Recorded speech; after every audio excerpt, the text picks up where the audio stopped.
membangkitkan kesadaran spiritual ya bangsa ini dengan puasa Ramadan tentunya, karena ya puasa inilah katanya amal yang langsung ya sampai kepada Allah Subhanahu wa taala gitu ya. Nah, tentunya juga dengan agenda bangsa kita sendiri yang ingin menuju Indonesia Emas kan gitu ya, di 2045. Ya ini juga sesuai penyelenggaranya ini Mirai ya. Kalau bahasa Jepang Mirai itu kan masa depan gitu ya. Masa depan. Terus itu ada lagu terkenal juga itu Mirai ya. Jadi ya nanti kalau ada waktu saya puterin lagunya. Jadi bagi secara kalau dispiritualkan begitu kan gitu ya, Mirai ini ya bisa akhirat, nah, gitu ya. Akhirat masa depan, ya. Jadi tentu ini menjadi hal yang penting ya, gitu ya, untuk kita mempersiapkan diri menuju akhirat, ya termasuk masa depan ya. Maksudnya bangsa kita juga adalah tadi ya mempunyai cita-cita meraih Indonesia Emas tahun 2045. Jadi kebetulan tadi pesan saya seperti yang disampaikan Prof. Wiro tadi ya adalah dengan mengelola sumber daya alam kan gitu ya. Jadi ya bangsa kita ini mempunyai sumber daya alam yang sangat melimpah, tentu sudah banyak orang tahu lah kan gitu ya. Hampir seluruh rakyat Indonesia ini tahu kalau negaranya itu ya mempunyai sumber daya alam yang melimpah. Ya, alhamdulillah Allah telah memberikan bangsa ini dengan modal yang cukup besar. Ya, mulai mineral logam, ya, mineral batu bara, ya tentu yang lain juga tanahnya juga subur, hutannya luas, lautnya luas, ya. Ya, dan tentu juga istilahnya budayanya juga macam-macam, pulaunya juga banyak, jadi ya mempunyai potensi yang cukup besar tadi untuk menjadi negara yang kuat, ya, untuk menjadi negara yang hebat tentunya di dunia ini kan gitu ya. Ya kan kalau tidak salah 2045 itu diprediksi oleh McKinsey itu menjadi negara besar nomor 4 di dunia kan gitu ya. Tapi ya kan kita lihat hari-hari ini gitu ya. Hari-hari ini faktanya seperti apa negara kita ini kan gitu ya. Ya ini kan bukan karena netizen lagi rame ya membahas berbagai informasi yang ada ya, berbagai berita yang ada kan gitu ya. Jadi ya kebetulan kok ya itu tadi kekayaan alam yang begitu luas itu kok belum kelihatan hasilnya, belum bisa dirasakan oleh banyak rakyat Indonesia kan gitu ya. Jadi tentu ini ada sesuatu ini yang membuat kondisi bangsa ini jadi seperti ini kan gitu ya. Jadi miskinan, kebutuhan, ya, kerusakan lingkungan, ya, masalah ya gizi buruk, ya stunting dan lagi masalah bangsa ini kan gitu ya. Yang tentunya ini ya penyakitnya rakyat kecil ya, habis bawah bangsa ini kan gitu. Jadi ya ini yang terus ya kalau direnungkan begitu kan ini ada apa kan gitu tadi dengan sumber daya alam yang segitu banyaknya kok ya ternyata faktanya di lapangan ya banyak saudara-saudara kita yang ya hidup di bawah garis kemiskinan, ya kebutuhan di mana-mana kan itu istilahnya persentase terbesar hanya lulusan SD gitu ya. Terus ya cemaran lingkungan di mana-mana juga gitu ya. Dan ya terakhir ini juga lagi viral juga ini di grup-grup WA ya kan. Jadi kita ini katanya bangsa beragama ini, tapi kok ya korupsinya menjadi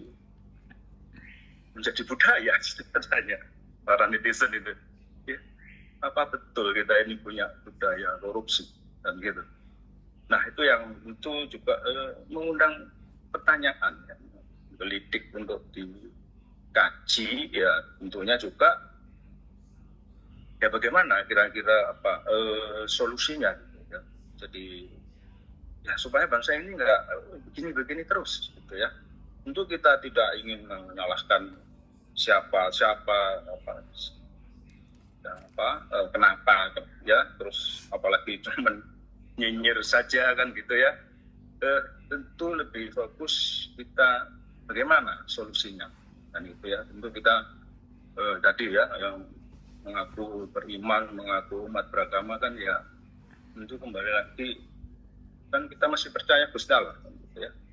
Intinya bahwa ya itulah yang harus kita renungkan, kita komunikasikan dengan Tuhan ya, bagaimana sebaiknya, bagaimana solusinya dari kondisi yang ya katanya ini ya gitu ya. Ini para netizen tuh ya menyampaikan ya, jadi ya saya menyampaikan aspirasinya gitu ya. Jadi supaya tidak gelap apa sebabnya kan gitu ya, apa istilahnya, akar masalahnya sebenarnya di mana kan gitu ya. Kita ya sekolah banyak, pondok banyak kan gitu ya, tapi kok ya tadi itu ya hal-hal yang tidak baik yang menyebabkan bangsa ini menjadi carut marut tadi itu kok ya belum ada perubahan ke arah yang lebih baik, kok malah ya menjadi kan gitu ya. Jadi kalau saya renungkan juga akhirnya ya ujung-ujungnya pendidikan kan gitu ya. Ya kebetulan kami kan dari dunia pendidikan ya, jadi ya lagi gitu iya kan gitu ya. Selama ini ternyata pendidikan kita itu hanya untuk menyiapkan lulusan kita itu supaya dapat kerja, siap kerja kan gitu kan. Kalau lulusan kita itu terserap oleh dunia kerja ya, bisa masuk industri, masuk pabrik, masuk berbagai instansi ya, di pemerintahan maupun swasta, masuk perbankan, kita ini bangga kan gitu ya. Tapi ya jadi kok ya jadinya seperti tadi itu, jadi tidak istilahnya pendidikan yang menghasilkan manusia. Maksudnya bukan berarti yang sekolah itu mahasiswa atau murid-murid kita itu bukan manusia, tapi ya bagaimana pendidikan itu menjadikan ya manusia gitu, benar-benar menjadi manusia. Nah tentu dengan segala kriterianya ya, itu nanti ya kan kita bahas sedikit ya, siapa sebenarnya manusia itu kan gitu ya. Mungkin itu loh ya yang ya tahu ya, saya sendiri selama mengikuti mulai kecil dulu belajar MN itu kok hampir belum pernah itu disampaikan siapa kita ini sebenarnya manusia ini ya. Nah, tentunya ini kan akan sangat terkait ya dengan tadi budi pekerti daripada lulusan dunia pendidikan kita ini kan gitu ya. Karena ya faktanya seperti itu gitu ya, menjadi berita sekarang ini ya hampir selalu menjadi viral gitu kan ya. Nanti dari instansi satu sekian ratus triliun, ya nggak lama instansi yang lain juga sama, tidak kalah besarnya gitu. Nah ini ada something tadi kan gitu ya. Ya nggak tahu ini pengamatan saya ini benar atau salah ya. Saya mungkin nanti mohon dikasih masukan juga ya. Namanya saya juga belajar mengamati, belajar dari pengamat gitu ya.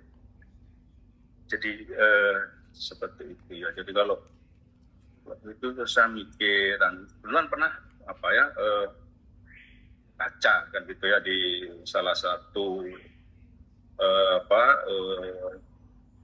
media itu ya, di internet juga lah kan, bagaimana dulu para leluhur kita dulu merencanakan pendidikan di Indonesia ini kan gitu ya.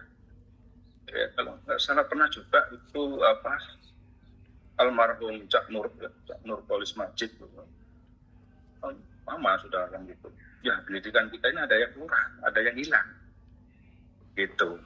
Jadi kalau menurut, terutama kalau mengacu pada bapak pendidikan kita ya, tentunya di sana ada Tri Rahayu kan gitu ya. Nah itu kan ada ya Amomayu Hayuning Sariro ya, tentang diri kita sendiri, memelihara diri kita masing-masing.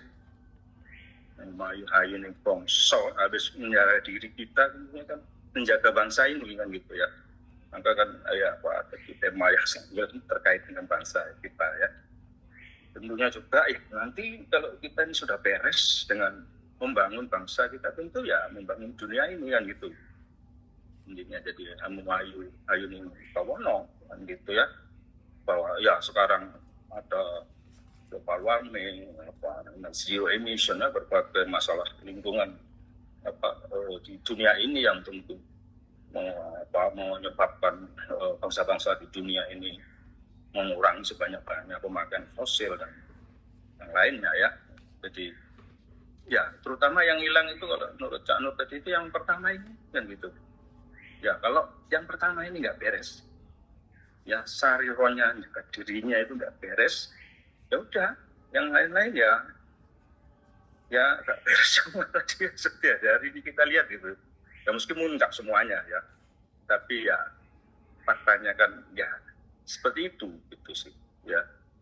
Jadi tentu mungkin kita perlu berpikir lagi tentang dunia pendidikan kita ini. Ternyata gitu kita nggak bisa ngikuti STEM-nya Barat ya, hanya sains teknologi dan ya matematik tidak cukup gitu ya. Jadi Pak itu tadi tentang sarirona kita ini, diri kita sendiri malah nggak pernah diajarkan bagaimana siapa diri kita ini. Akhirnya ya itu tadi ya. Jadi ini ya seperti yang disampaikan salah satu filosof ya,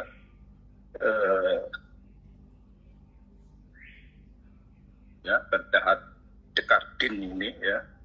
Jadi we are not human being ya, having a spiritual experience ya, but we are spiritual being having a human experience. Jadi nah ini kan nggak banyak disampaikan, nggak banyak dikaji sebenarnya hakikatnya kita ini siapa kan gitu ya. Ya ini Pak Sugeng itu ya secara fisiknya ya ini, tapi diri saya yang sebenarnya, hakikat diri saya sebenarnya apakah Bapak Ibu ya tahu kan gitu ya. Itu tadi bahwa sekarang saya Bapak Ibu semua hidup di dunia ini dengan menggunakan fisik kita masing-masing ini ya iya gitu ya. Ya ini yang dibilang ya dia spiritual being ya, not tadi ya not human being. Jadi kita ini makhluk spiritual kan gitu. Nah itu mungkin yang akan kita bahas lebih lanjut lagi ya. Nah terus juga kan gitu juga ya, sekarang ini di WA group, di netizen kita ini wah apa ya bahasanya, netizen itu kan anak juga kadang kurang tahu juga. Oh ya ini bangsa 62 ini IQ-nya 72 gitu. Makanya sulit diajak maju dan ya pokoknya yang jelek-jelek gitu kan ya gitu ya. Ternyata kan ya memang bahwa secara ya ini kan banyak disampaikan juga bahwa itu manusia ini kan sebenarnya dibekali oleh Tuhan ya dengan berbagai tools, peralatan supaya bisa hidup di dunia ini dengan damai, dengan aman, dengan sejahtera kan gitu ya. Ya tentunya pertama adalah IQ ya, kecerdasan intelektual gitu ya. Nah penting gitu ya. Jadi kan kita manusia ini kan mempunyai rasio. Nah kalau rasio saja nggak cukup ya, nanti ngamuan, stresan dan sebagainya. Kita harus punya caranya mengendalikan emosinya kan gitu ya. Ya, emotional question ya kan. Ya, tapi itu pun juga ternyata nggak cukup kan gitu ya. Tadi itu ya mungkin ya ibadah rajin terus ya sarjana kan gitu ya, pemimpin kita semua hampir sarjana ya yang bekerja di BUMN, yang kabinet ya, tentu apa secara itu ya level ya bagus lah gitu ya. Tapi ya di hari ini kan seperti itu gitu ya, tidak ada yang kurang di situ yang harusnya disadari ya, tentunya nanti diajarkan di dunia pendidikan kita kan gitu. Ya itu yang namanya spiritual ya, kecerdasan spiritual kan gitu ya, karena ini menyangkut siapa saya, siapa manusia itu, dan kenapa saya hadir di dunia ini, apa misi saya di dunia ini kan gitu ya.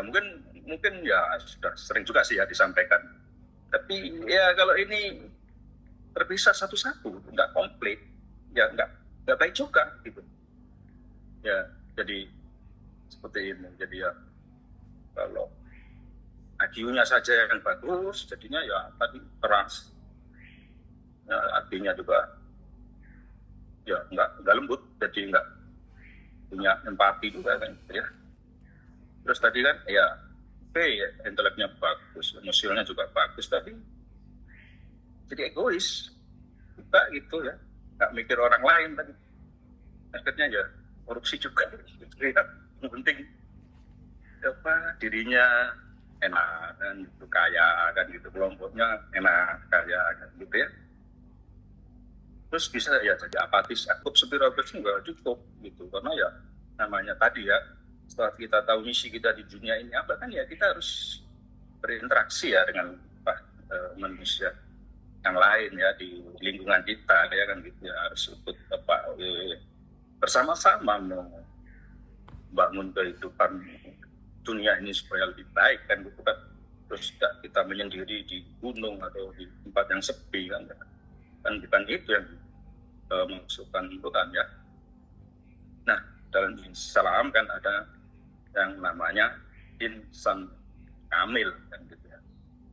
Jadi ya ini harus oke ya kan gitu ya, supaya bisa berpikir dengan baik, dengan rasio yang baik, terus juga emosinya juga terjaga kan gitu ya, supaya tadi mempunyai empati juga, orang juga SQ-nya juga baik. Jadi ya spiritual ini tentu tidak identik dengan agama ya, meskipun dalam level tertentu nanti ya cukup dekat gitu ya.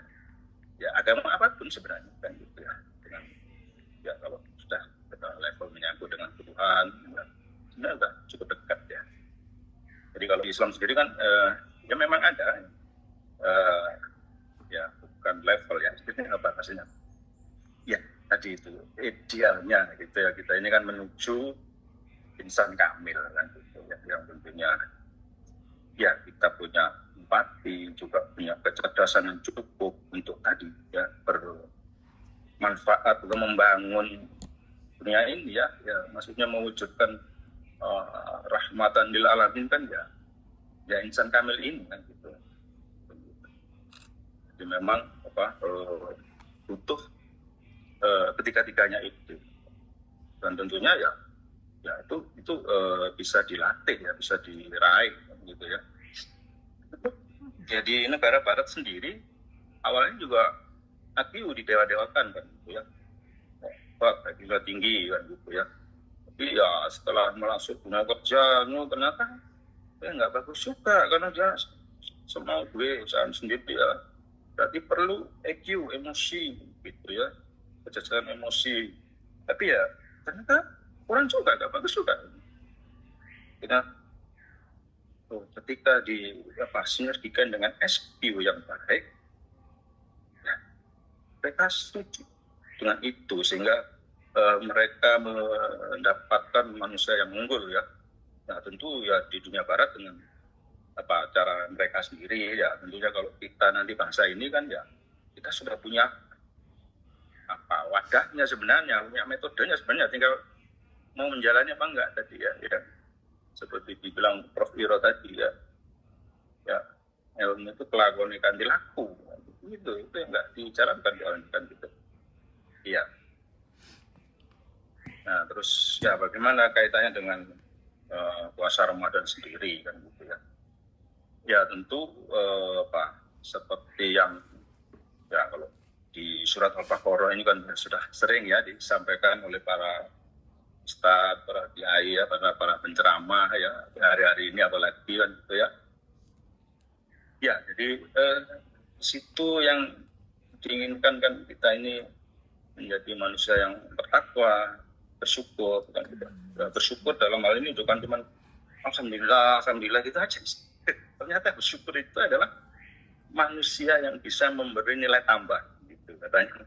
Ya kalau sekarang kan passion saya tadi di pengolahan mineral kan ada nanti hilirisasi kan gitu ya, TKDN ya, sekarang jadi programnya Presiden Prabowo ya, memberi nilai tambah tadi ya. Tentu ya kalau di dunia sumber daya alam tadi seperti itu ya, kalau di bidang lain ya banyak memberi nilai tambah ya. Itu ternyata bersyukur itu begitu, nggak diem pasif tapi aktif bergerak kan gitu ya. Jadi ya manusia itu ya harus ya di jalan yang benar gitu ya, supaya mendapat petunjuk yang baik juga gitu kan gitu ya. Dan tentunya ya setelah akhirnya kita akan memperoleh kemenangan, dan ya kemenangan yang seperti apa ya, kemenangan dalam bidang spiritual ya. Jadi kan non fisik kan gitu ya, spiritual itu non fisik gitu ya, bukan kita menang lotre siapa dia kita bayar gitu. Ya ini sampai jam berapa menit ya. Masih ada waktu ya. Baik. Oke, jadi ya gimana ya, jadi saya teruskan sebentar. Jadi puasa Ramadan sendiri sebenarnya ini adalah sebuah ibadah yang massal sifatnya kan gitu ya. Itu kan Allah memberikan kewajiban. Benar, puasa itu juga bukan kewajiban, tapi sebenarnya udah given gitu. Ya manusia harus puasa, kalau enggak ya pasti ada masalah nanti gitu. Ya mau apalah istilahnya, kepercayaan apapun ya, agama apapun juga hanya anjuran puasa. Jadi sebenarnya itu ya universal gitu ya, manusia harus puasa, kalau enggak ya nanti pasti ada yang kurang gitu ya. Ya kalau istilahnya ulat saja kalau ingin jadi kupu-kupu kan ya harus puasa dulu ya, jadi kepompong terus jadi kupu-kupu baru naik level gitu ya, kira-kira gitulah. Jadi ibadah puasa Ramadan juga bukan individual sebenarnya kan tadi ya, kita juga pada masal yang nanti masyarakatnya juga mencapai kemenangan kan gitu ya. Nah diharapkan bukan secara individu saja tapi secara masyarakat meraih kemenangan ya. Kemenangannya tentu tadi kemenangan spiritual ya. Tentunya dari situ nanti ada misi-misi untuk memberantas, menghilangkan kemiskinan. Kemiskinan dalam hal ini bukan yang dalam secara harfiah tadi tidak punya harta benda, tapi banyak kemiskinan yang lain ya kan gitu ya, yang sengaja mungkin diciptakan oleh para elit gitu ya, namanya kemiskinan struktural gitu ya. Nah tentu ya sekarang kemiskinan sendiri aja sudah banyak bentuk-bentuk yang berbeda ya. Tadi mungkin bisa kemiskinan intelektual, kemiskinan emosional, kemiskinan spiritual ya, itu yang nanti kita kenal dengan kemiskinan struktural. Nah ini kan ya lebih bahaya kan gitu ya. Jadi tentunya bahwa Ramadan sendiri ini juga berusaha menghilangkan kemiskinan itu di bangsa ini. Kalau bangsa kita ini mau menuju emas tadi 2045 ya itu. Nah tentunya juga yang miskin juga istilahnya ada saling membantu antara yang berkecukupan dengan yang kekurangan tadi. Jadi ya Nggak baik juga kalau yang kurang-kurang tadi cuma ada terus ini, nggak ada usaha juga. Ya, jadi saling bantu membantu, dan tentu ya tidak boleh saling curiga. Kalau saling curiga terus ya nggak maju-maju bangsa kita ini. Gitu. Ya, jadi kemiskinan bisa meliputi intelektual, emosional, dan spiritual, gitu ya. Itu ya itu yang harus dihilangkan oleh para elit bangsa ini, ya, termasuk elit bangsa ini ya, bukan rakyat saja, gitu, ya kan gitu, untuk menghilangkan semua dari jenis kemiskinan tadi. Ya karena ya kalau ya kan ada teorinya Maslow itu ya, tadi ada miskin secara fisiologi, kurang makan ya pastilah kita nggak bisa bekerja. Tapi kalau kita juga bodoh, miskin intelektual, ya kita nggak produktif jadinya, kan gitu ya. Ya apalagi miskin tadi spiritual, ya kita nggak punya empati tadi, nggak punya kepedulian kepada yang lain, ya ada kesempatan ya tadi gitu ya. Ya mohon maaf ya, karena nggak tahu ini sistem partai politik kita, sistem birokrasi kita, dan ya banyak yang lain ya yang tadi sengaja menciptakan kemiskinan struktural ini yang tadi membuat bangsa ini menjadi tidak produktif ya dalam banyak hal. Ya tentu pada bulan Ramadan seperti ini kan kita juga dianjurkan untuk beriktikaf ya, untuk apa istilahnya itu kalau di dunia tasawuf itu ya,